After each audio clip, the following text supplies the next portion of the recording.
Bonsoir à tous et bonsoir à toutes. Je suis vraiment heureuse de vous retrouver aujourd'hui. Alors ça fait un petit moment que je n'ai plus publié de vidéos, tout simplement parce qu'il y a eu pas mal d'aléas dans les vidéos que j'ai voulu faire.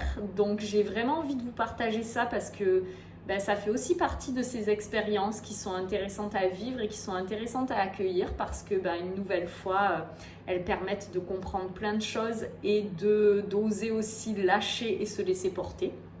Donc, comme je vous l'avais déjà exprimé dans la vidéo sur l'extinction de voix, la vidéo que je souhaitais vous faire, c'était sur les deuils et du coup sur les décès, les morts prématurées ou autres. Donc vraiment ces chocs qui venaient sur notre trajectoire et qui pouvaient être très remuants et qui pouvaient même nous amener jusqu'à être complètement anéantis et des étapes de vie dont on se relève difficilement. Et du coup, j'ai commencé à vous tourner ces vidéos et en fait, une nouvelle fois, la vie m'a freinée dans le sens où ma vidéo à plusieurs reprises, donc je l'ai fait 3 fois.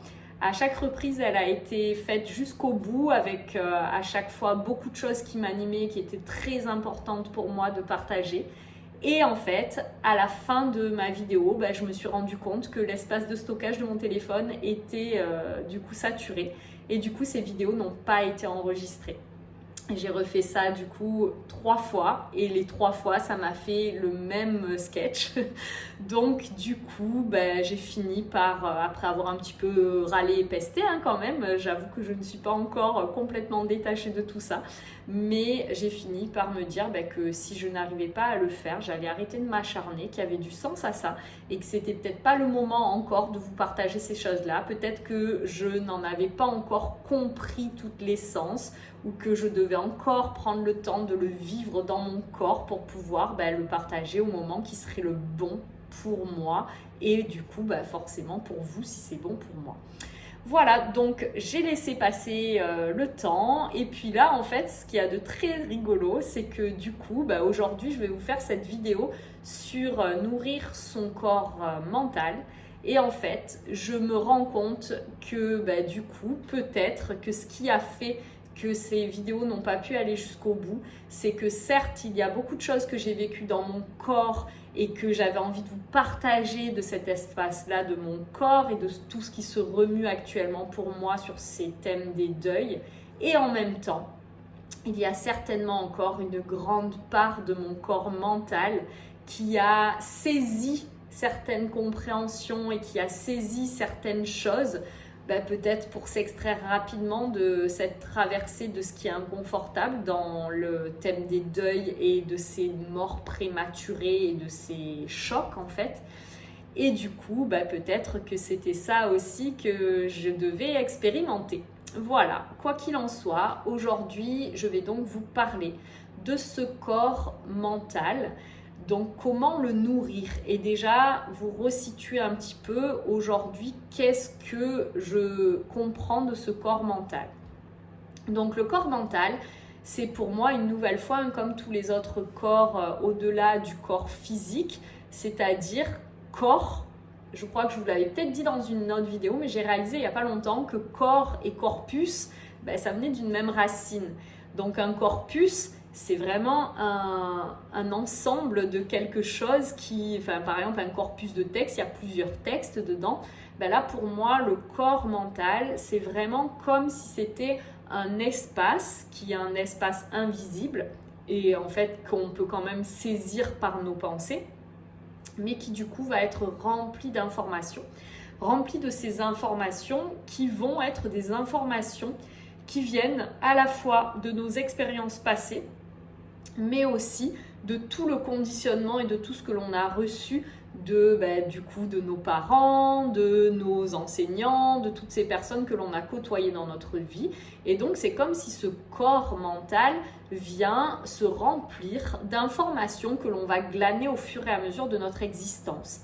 Et même au-delà de notre existence, pour moi ce corps mental est vraiment aussi rempli de du coup ces croyances et de ces informations qui viennent aussi des lignées et de tout ce qui est antérieur à nous, de ce vécu collectif, puisque quand il y a eu un certain vécu, les personnes vont pouvoir aussi avoir certaines croyances par rapport à ce vécu. imaginons, il y a eu du coup cette période du Covid, je vais partir de ça. Il y a vraiment eu pendant cette période Covid cette information qui a circulé que quand on aime les gens autour de nous, et du coup on ne s'approche pas d'eux et on ne les embrasse pas. Et donc du coup, cette nouvelle information dans cette période-là est venue remplir notre mental de cette information que quand on aime la personne, du coup, il faut faire attention de ne pas trop se rapprocher d'elle, etc. Si il peut y avoir la moindre suspicion de virus ou autre. Donc ce corps mental, du coup, va se remplir de toutes ces informations et ça va faire que peu à peu, du coup, on va se retrouver à avoir certaines croyances. Et ces croyances, vu tout ce qui est véhiculé, maintenant je pense que c'est quand même quelque chose de très vulgarisé, le fait que nos pensées créent notre réalité, du coup, à force que l'on croit par exemple que du coup la vie est dure ou qu'il faut travailler dur pour gagner de l'argent, ou encore que les relations d'amour ça n'existe plus, que c'est vraiment dur d'être en couple, ou que peut-être que les hommes sont des manipulateurs, ou que les femmes sont des hystériques, ou j'en sais rien quoi, quelle croyance on peut avoir en fonction de notre vécu et en fonction de ce qu'on a pu aussi nous exprimer pendant notre enfance notamment. Du coup ce corps mental il va être là et il va créer nos expériences et il va venir surtout aussi faire comme une sentinelle, comme quelque chose qui est aux aguets de ok, dans cette situation-là, il y a cet élément-là, il y a ce truc-là qui est là présent. Donc, par rapport à ma croyance, du coup, s'il y a ces éléments-là, ça peut provoquer telle chose-là. Donc, du coup, je vais déployer des moyens de protection si je sens qu'avec ces éléments-là, je suis en danger ou que je risque de vivre une de mes croyances que je ne veux pas vivre. Par exemple, si j'ai la croyance que les hommes sont tous des manipulateurs et qu'ils peuvent aussi me faire du mal, dès lors que je vais être en contact avec un homme, je vais peut-être être très vigilante sur les points qui vont me montrer que cette personne-là peut un peu peut-être avoir des points sur lesquels il n'est pas toujours hyper gentil. Et du coup, je vais être aux aguets de tout ça pour ensuite déployer tout ce qu'il va falloir de mes mécanismes de protection. Par exemple, la fuite, ou par exemple de me couper, ou par exemple d'être distante, ou surtout de ne pas m'approcher de cette personne, ou enfin voilà, ça va créer vraiment beaucoup de choses différentes, ou peut-être même que ça va me figer sur place et que dès que je vais sentir que l'homme il peut me manipuler, en fait je vais rester complètement figée à pas savoir quoi faire et que du coup ça va m'entraîner des situations qui peuvent être compliquées. Donc ce corps mental, c'est intéressant quand on veut commencer à s'en occuper, déjà d'avoir conscience peu à peu de ce qu'il a rempli. Et encore une fois, il n'y a aucune gravité à se rendre compte que dans ce corps mental, par exemple, il y a la croyance que je sais pas, toutes les femmes sont nulles ou sont un sexe inférieur. Et en fait, c'est intéressant de regarder qu'il y a cette croyance-là à l'intérieur de soi. Si je ne prends pas conscience que je crois ça, que j'ai cette croyance qui est là dans mon mental, comment est-ce que je vais pouvoir transformer mon vécu par rapport à tout ça? J'ai pas la réponse, je ne sais pas si c'est possible. Mais en tout cas, moi, à l'heure actuelle, je pense vraiment qu'il est très important d'être dans cette humilité, de reconnaître ces croyances et ces choses qui sont là présentes dans notre mental pour pouvoir peu à peu se demander: est-ce que c'est vraiment ça que j'ai envie de continuer de croire? Ou est-ce qu'en fait, non, ça ne me convient pas du tout cette croyance, parce que en fait, cette croyance, elle n'est pas alignée avec ce que j'ai envie de créer dans ma vie. Et dans ce cas-là, c'est en ayant pris le temps de la regarder, en ayant pris le temps de l'accueillir et en ayant pris aussi le temps de m'aimer, même si j'ai pu à un moment donné donner du crédit à cette croyance, que du coup, je vais pouvoir commencer à me dire comment est-ce que je vais transformer ça. Voilà, et donc du coup, cette croyance-là, en plus, ce mental, ce que je veux vraiment repréciser, c'est que pourquoi ça nous fait tant souffrir d'avoir ces croyances dans ce corps-là mental. C'est qu'en fait, il y a une nouvelle fois cette notion d'identification. Quand on croit qu'on est notre mental, eh bien du coup c'est terrifiant de se dire waouh, je peux avoir de telles pensées, waouh, je suis vraiment ça moi, de croire ces choses-là. Quand par exemple, je sais pas, il y a une personne handicapée ou une personne qui a un trouble ou autre et que je vais pouvoir avoir une croyance ou une pensée sur lui qui va être pas agréable et qui va être mauvaise, ben en fait c'est sûr que si je me dis que je suis cette pensée, c'est terrifiant de pouvoir admettre qu'à un moment donné j'ai pu penser quelque chose comme ça. Mais c'est intéressant aussi de pouvoir commencer à regarder les choses autrement, à savoir que, comme je vous l'avais déjà exprimé, on est fréquence. Et du coup, tout est fréquence dans l'univers. Et donc, à l'intérieur de nous, c'est comme s'il y a plein de fréquences qui sont là, présents avec ce que l'on est et ce que l'on sait de nous, mais aussi tout ce que l'on porte. Et donc, du coup, on va envoyer des fréquences et en retour, attirer certaines fréquences. Mais toutes les fréquences que l'on va attirer, ça ne veut pas dire que c'est nous. Ça veut juste dire que ça vient en résonance avec des choses à l'intérieur de nous. Et ça veut juste dire aussi que c'est peut-être juste tout cet égrégore, j'ai envie de dire, mais en fait, toutes ces pensées aussi qui sont là dans notre environnement, dans le collectif, et que du coup, peut-être à un moment donné, ces pensées-là, elles ne nous appartiennent pas, juste elles nous traversent. Comme quand on est du coup relié entre la terre et le ciel, on va être traversé par plein de choses, et notamment par des pensées. Et des pensées qui peuvent être celles qui sont nourries par la société, celles qui sont nourries par des personnes que je fréquente, etc. Et du coup, ce mental, c'est vraiment le résultat de tout ça.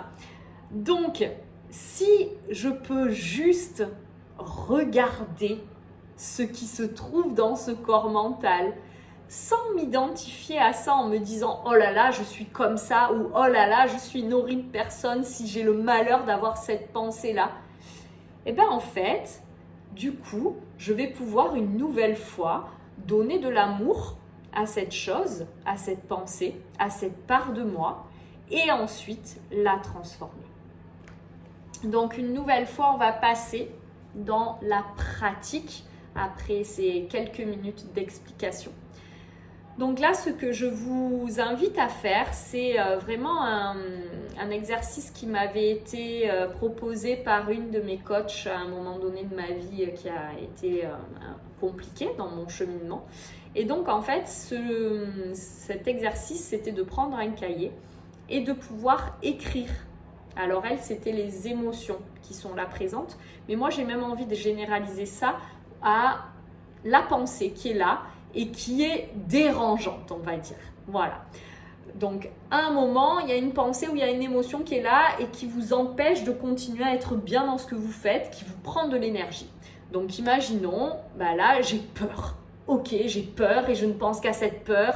Par exemple, qu'il arrive un accident à une personne que j'aime, ou j'ai peut-être peur parce que j'ai une douleur dans mon corps et que j'ai peur de cette douleur, ou j'ai peur parce que ma relation elle se passe pas très bien et j'ai peur du coup d'être abandonnée ou d'être trahie ou d'être trompée, peu importe. Voilà, vous prenez vraiment l'émotion qui est là à l'instant T, ou sinon, comme je vous le disais, la pensée. Donc par exemple, une pensée que j'ai qui me traverse et qui est une pensée que j'ai vraiment du mal à regarder parce que cette pensée, elle n'est vraiment pas agréable ou elle montre une part de moi qui est négative à mes yeux. Donc par exemple, je sais pas, je vais prendre une pensée qui pourrait être voilà, j'aime pas les personnes, dès qu'une personne elle est un peu cultivée, je trouve que franchement, voilà, non, je vais partir sur un truc qu'on a beaucoup tendance à avoir, c'est de toute façon les riches c'est tous des cons. Voilà, imaginons j'ai cette pensée. Du coup, je vais juste la prendre cette pensée. C'est ok, prends-la, voilà, et tu l'écris. Et donc sur le cahier, c'est d'écrire cette pensée ou d'écrire l'émotion et ensuite de se demander En fait, là, j'ai peur de quoi? Quand je vis ça, qu'est-ce qu'il y a là derrière qui se passe pour moi? Donc, imaginons, quand je suis dans mon émotion de tristesse, là, c'est quoi qui fait que je suis triste? En fait, j'ai peur qu'il se passe quoi? Qu'est-ce qui me rend triste comme ça? J'écris en fait ce que je crois en lien avec cette émotion. Ou pareil, j'écris tout ce que je crois par rapport à ma pensée sur les riches. Qu'est-ce que je crois en fait? Qu'est-ce qu'ils vont me faire? C'est quoi le risque? Et une fois que j'ai écrit tout ça, donc que j'ai fait parler en fait mon émotion, que j'ai fait parler ma pensée, eh bien du coup, ça aura permis d'accueillir ce qui avait besoin d'être entendu et d'être dit. Et donc l'étape d'après, ça va être de venir écrire à la place ce que j'ai envie de croire à la place de ça. Donc imaginons ma tristesse, elle m'a fait me dire ouais, je suis triste parce que du coup j'ai l'impression que personne ne pense à moi. Ok, et du coup voilà, et quand j'ai l'impression que personne ne pense à moi, c'est comme si j'étais inutile, c'est comme si je servais à rien. Peut-être que je me demande à quoi est-ce que ma vie elle sert, s'il n'y a personne qui peut être là présent avec moi. Et j'y vais, j'écris tout ce que j'ai envie de dire. Je prends le temps de vraiment même me plaindre et me lamenter si j'ai besoin de le faire. Et ça va vraiment permettre à cette partie de moi, à cette émotion-là, en fait de pouvoir s'exprimer. Elle a la parole là. Et donc ça va lui faire du bien dans ce premier temps. Pareil si c'est une pensée, j'écris tout ce que je crois là en lien avec ça. Et donc une nouvelle fois, d'oser écrire, d'oser dire les choses, voilà, peut-être que ça va me faire ressentir de la culpabilité, peut-être que ça va me faire ressentir certaines choses de moi. Et en fait, que j'accueille tout ça. C'est qu'en l'accueillant que je vais pouvoir en fait derrière en faire quelque chose. Et une fois que j'ai fait cette première étape, et du coup, derrière, je viens écrire la nouvelle croyance que je souhaite et que j'ai envie de nourrir. Par exemple,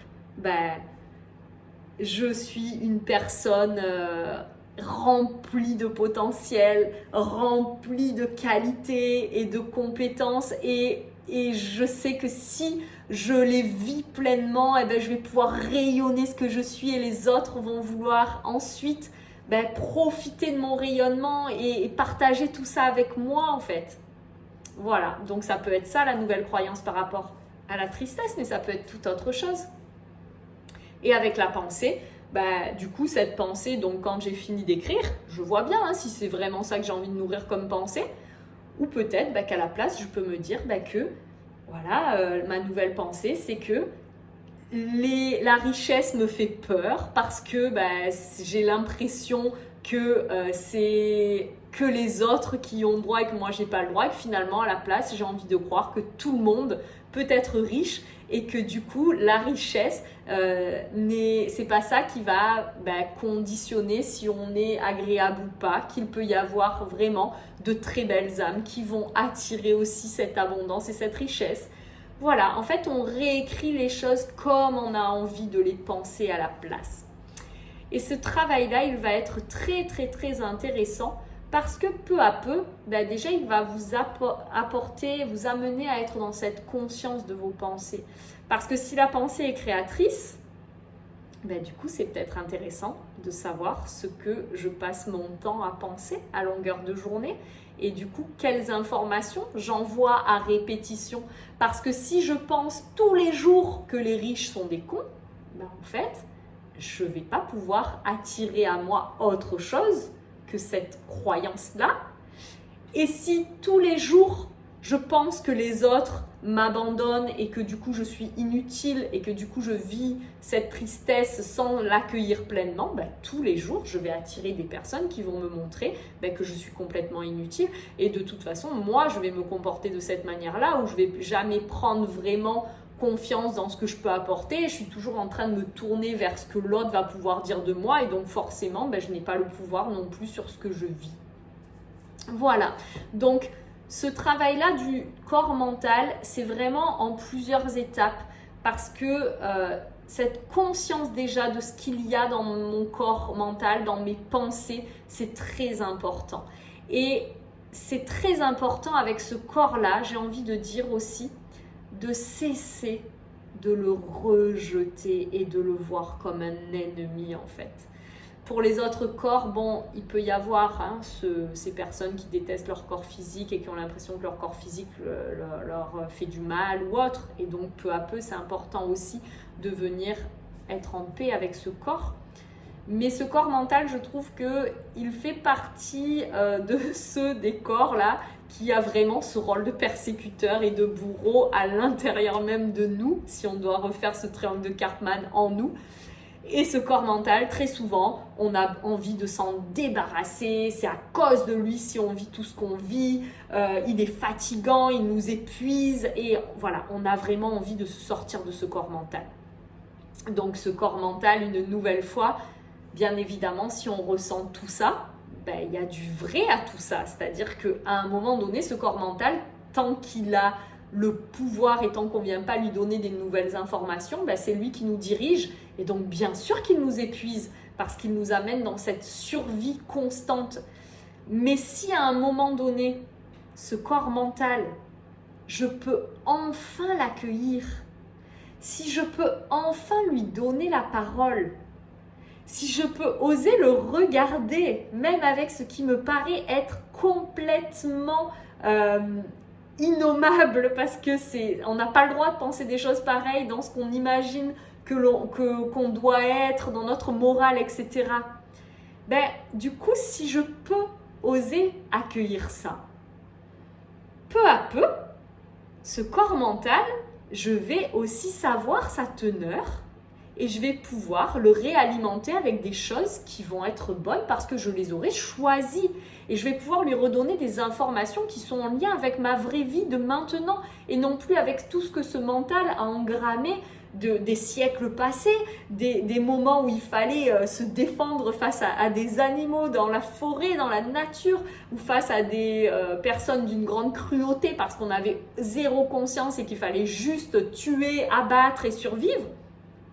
Donc du coup, peut-être qu'en lui redonnant des nouvelles informations, ce mental, en fait, il va pouvoir se mettre tout son potentiel et toute sa capacité de création et de matérialisation au service de ce que je suis et au service de ce que j'ai envie de créer dans cette vie. Et donc là, une nouvelle fois, je le dis vraiment dans de nombreuses vidéos, parce que tout se relie comme toujours et tout vient prendre sa place comme toujours, et du coup, on va lui donner une place là où il va pouvoir être dans son plein potentiel et nous permettre du coup de nous réaliser dans notre plein potentiel. Et ça, c'est vraiment beau.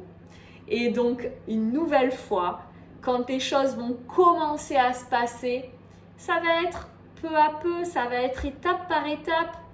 Et puis, il y a un jour où ça sera tellement devenu une seconde nature que ce sera de plus en plus fréquent. Voilà ce que je voulais partager avec vous.